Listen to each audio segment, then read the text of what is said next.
make a case, Andy. This is a tough spot for both teams. Actually, just played 4 against the Dodgers. Obviously, that's a big series for them. They ended up with a split. Lost 8-1 on Sunday, however. And then the Giants, they've obviously been a big surprise these first 2 months of the season, but just got swept out in Minnesota. Lost all 3 games by exactly 1 run. Yesterday went 10 innings.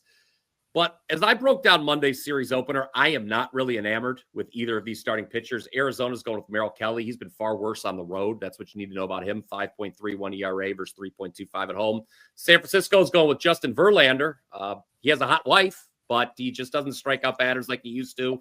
4.53 FIP is another concern for him, especially going against his D-backs lineup, Andy. Top 5 in baseball in runs per game, 5.3. Guys like Gurriel, Marte did get days off over the weekend, so that lineup should be in good shape. I will say the runs from the D-backs probably need to come early. Why? San Francisco's got the top bullpen ERA in all of baseball, but the flip side, Arizona, bottom 6 bullpen ERA, so maybe that is counter the scoring. If the D-backs don't score late, that's going to be counteracted by the Giants putting some runs on late.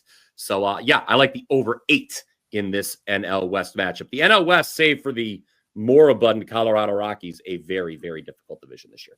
Well, conveniently, WT.buzz/BP as we continue to climb back. Look, we're not trying to get it all back in a day or even 2 or 3 days. Just one play for Monday in Major League Baseball. I really drilled down, Andy, on this one. A first 5 team total. Wouldn't it be nice to just cash a bet in the first inning? I think, it might take 1 or 2 innings. So hopefully not all 5, but that's the goal. Really like this play. I may, and I do stress the term, everybody, may, add a couple more in baseball. I'm deciding on that as I was arguing with myself before we went on the air. So we may increase the number of plays to 3, but as of right now, we've got 1. If it does increase to 3 and you've already bought the 1, I'm just going to add to the same package anyway. So there you go. WT.buzz/BP. 4 straight winning months.